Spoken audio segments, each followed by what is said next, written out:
Credit card আজকের শহরে জীবনের অবিচ্ছেদ্য এক অংশ। শপিং, ভ্রমণ কিংবা রেস্টুরেন্টে এই ছোট্ট কার্ড আপনার জীবনকে সহজ করে তুলেছে। কিন্তু জানেন কি, এর আড়ালে লুকিয়ে আছে অদৃশ্য এক ফাঁদ। সচেতন হলে কার্ড হবে আপনার সেরা সহচর, কিন্তু অসচেতন হলে এটাই টেনে নিতে পারে আপনাকে ঋণের অন্ধকারে। সামান্য কিছু ভুলেই ফেঁসে যান ক্রেডিট কার্ড ব্যবহারকারীরা। দর্শক, আজকের জাগো বিশ্লেষণে আপনাদের জানাবো কিভাবে ব্যবহার করবেন ক্রেডিট কার্ড, কি ভুলে গুনতে হতে পারে মাসুল, কিভাবে হবেন সচেতন। সঙ্গে আছি আমি নাফিস আব্দুল্লাহ। শুরুতে একটু ছোট্ট করে আপনাদের জানাতে চাই ক্রেডিট কার্ড আসলে কি। ক্রেডিট কার্ড হলো ব্যাংক বা আর্থিক প্রতিষ্ঠানের পক্ষ থেকে দেয়া একটি বিশেষ সুবিধা। এই কার্ড দিয়ে কেনাকাটা বা অন্যান্য সেবার জন্য ঋণ নেওয়া যায়। ক্রেডিট কার্ডে নেওয়া ঋণ নির্দিষ্ট সময়ের মধ্যে পরিশোধ করতে হয়।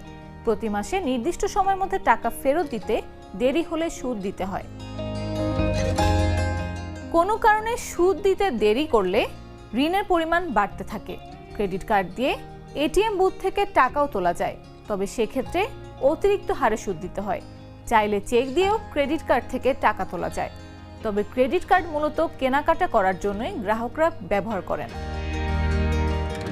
কেন্দ্রীয় ব্যাংকের প্রতিবেদন অনুযায়ী দেশের অভ্যন্তরে মোটা দাগে 11টি খাতে ক্রেডিট কার্ড বেশি ব্যবহৃত হয়। এসব খাতের মধ্যে রয়েছে ডিপার্টমেন্টাল স্টোর, খুচরা কেনাকাটা, বিভিন্ন পরিষেবার বিল প্রদান, নগদ উত্তোলন, ওষুধ ও ফার্মেসি, পোশাক কেনাকাটা, অর্থ স্থানান্তর, পরিবহন খাতে ব্যয়, বিভিন্ন ব্যবসায়িক ও পেশাদারী সেবা এবং সরকারি সেবার বিল প্রদানে। বাংলাদেশে 1997 সালে তৎকালীন ANZ গ্রিনগ্লেস ব্যাংক প্রথম ক্রেডিট কার্ড সেবা নিয়ে আসে। বর্তমানে দেশে 40টির মতো ব্যাংক ক্রেডিট কার্ড সেবা দিচ্ছে। একজন ব্যক্তি ক্রেডিট কার্ড নিতে পারবে কি পারবে না সেটা নির্ধারণ করে ব্যাংকের চাহিদা অনুযায়ী কাগজপত্র, মাসিক আয় বা বেতন এবং আনুষঙ্গিক বিষয়াদি বিবেচনা করে।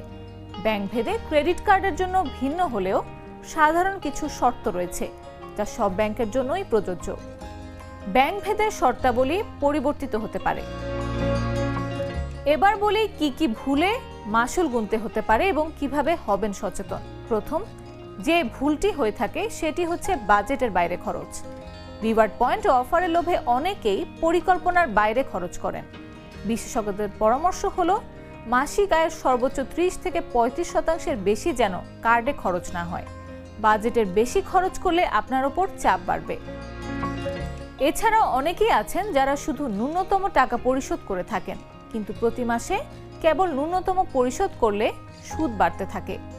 বার্ষিক সুদের হার তরতর করে বেড়ে যায়, এতে ঋণ দ্রুত ফুলে ওঠে।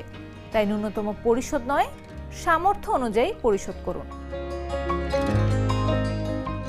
অনেক কার্ডধারীর আবার শখে এবং কখনো প্রয়োজনে একাধিক কার্ড থাকে, কিন্তু এটিও বয়ে আনতে পারে বিপদ। বেশি কার্ড ব্যবহারে আসল ঋণ আড়াল হয়, ফলে পরিশোধ জটিল হয়ে ওঠে। এক কার্ডের ঋণ মেটাতে অন্য কার্ড ব্যবহার করা আরও বিপজ্জনক, এটি এড়িয়ে চলুন। বিল পরিশোধে দেরিও হতে পারে ঋণ বাড়ার কারণ বিলম্বে পরিশোধ করলে জরিমানা, ক্রেডিট স্কোর কমে যাওয়া ও সুদমুক্ত সময় হারানোর ঝুঁকি থাকে। তাই সময়সীমা অবহেলা করা যাবে না। কার্ড থেকে নগদ তোলাও কিন্তু সঠিক সিদ্ধান্ত নয়, কারণ এটিএম থেকে টাকা তুললে সঙ্গে সঙ্গে সুদ আরোপ হয়, সুদমুক্ত সুবিধাও বাতিল হয়ে যায়। তাই খুব বেশি বিপদে না পড়লে বা জরুরি না হলে নগদ তোলা উচিত নয়। সব থেকে বেশি মানুষ বিপদে পড়ে কার্ডের নানা অফারের লোভে। এই লোভে পা দিলে কিন্তু ফেঁসে যেতে পারেন ঋণের ফাঁদে।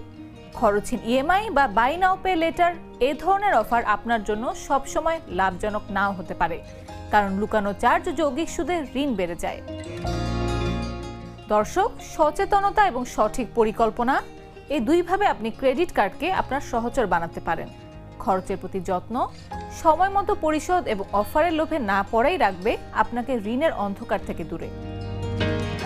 মনে রাখবেন, ক্রেডিট কার্ড আপনার জীবনকে ততক্ষণ সহজ করবে যতক্ষণ এটি আপনার নিয়ন্ত্রণে থাকবে। তাই ব্যবহার আগে ভাবুন, পরিকল্পনা করুন এবং সচেতন থাকুন।